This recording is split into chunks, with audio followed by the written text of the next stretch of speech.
ಚುನಾವಣೆ ನೀತಿ ಸಮಿತಿ ಇರೋದ್ರಿಂದ ನಾವೆಲ್ಲ ವಿಚಾರಗಳ ಬಗ್ಗೆ ಚರ್ಚೆ ಮಾಡಾಕ್ತೀವಿ. ಚುನಾವಣೆ ನೀತಿ ಸಮಿತಿ ಮುಂಚೆ ಬೇಗಂ ತಲಾಬದ ಒಂದು ಪುನಶ್ಚೇತನಗೊಳಿಸಬೇಕು, ಪುನರ್ಜೀವನ ಮಾಡಬೇಕು ಅಂತೇಳಿ ಒಂದು ಪ್ರಯತ್ನ ಇವತ್ತು ನಡೆದಿದೆ. ಆ ಕೆಲಸ ಮುಂದುವರೆದು ಅಷ್ಟೇ.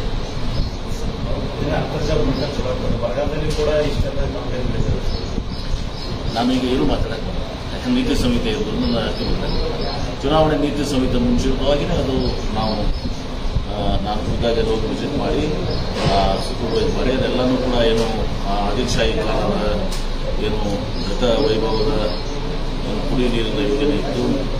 9 ಲಕ್ಷ ಜನರಿಗೆ ಏನು ನೀರನ್ನು ಕೊಡ್ತಿದ್ರು ಅಂತ ಹೇಳಿ ಆ ಒಂದು ನೆಟ್ವರ್ಕ್ ಏನದ ನೆಟ್ವರ್ಕನ್ನು ಮತ್ತೆ ಪುನಶ್ಚೇತನಗೊಳಿಸಬೇಕು ಅಂತ ಕೂಡ ಪ್ರಯತ್ನವನ್ನು ಅವಾಗ ನಾವು ಪ್ರಾರಂಭ ಮಾಡಿದ್ವಿ. ಇನ್ನು ಉಳಿದಿದ್ದೆಲ್ಲವೂ ಕೂಡ ಚುನಾವಣೆ ನಂತರ ನಾನು ಆ ಬಗ್ಗೆ ಮಾತಾಡ್ತೀನಿ.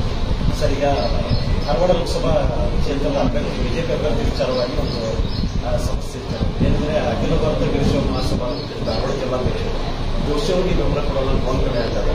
ಲಿಂಗಾಲೇಶ್ವರ ಸ್ವಾಮಿಗಳು ಜೋಶಿ ಅವರಿಂದ ಲಿಂಗಾಯತ ಸಮಾಜಕ್ಕೆ ಅನ್ಯಾಯ ಆಗಿದೆ, ಅವರ ಅಭ್ಯರ್ಥಿಯನ್ನ ಬದಲಾಯಿಸಲೇಬೇಕು ಅಂತ ನೋಡಿ. ನಾನು ಈ ಬಗ್ಗೆ ಅವರು ಯಾಕೆ ಏನು ಅನ್ನೋದನ್ನ ಧಾರ್ಮಿಕ ಮುಖಂಡರ ಹತ್ರ ಕೇಳೋದು. ನಾವು ಧಾರ್ಮಿಕ ಮುಖಂಡರ ಹೇಳಿಕೆಗೆ ನಾವು ರಾಜಕೀಯ ಹೇಳಿಕೆಗೆ ಬಹಳ ವ್ಯತ್ಯಾಸ ಇರ್ತದೆ. ಅದಕ್ಕೆ ಅವ್ರನ್ನ ತಾವು ಲಿಂಗಾಲೇಶ್ವರನ್ನ ಕೇಳಿದ್ರೆ ಅದು ಸರಿಯಾಗ್ತದೆ. ಅದು ಅವ್ರನ್ನ ಕೇಳಿ. ಕಾಂಗ್ರೆಸ್ ಅಭ್ಯರ್ಥಿಗೆ ಇಲ್ಲಿ ಧಾರವಾಡ ಕ್ಷೇತ್ರದಲ್ಲಿ ನಾವು ಕಾಂಗ್ರೆಸ್ ಪಕ್ಷ ಇವತ್ತಿನ ದಿವಸ 20 ಸೀಟ್ಗಿಂತ ಜಾಸ್ತಿ ರಾಜ್ಯದಲ್ಲಿ ಗೆಲ್ತೀವಿ, ಧಾರವಾಡಕ್ಕೂ ಗೆಲ್ತೀವಿ.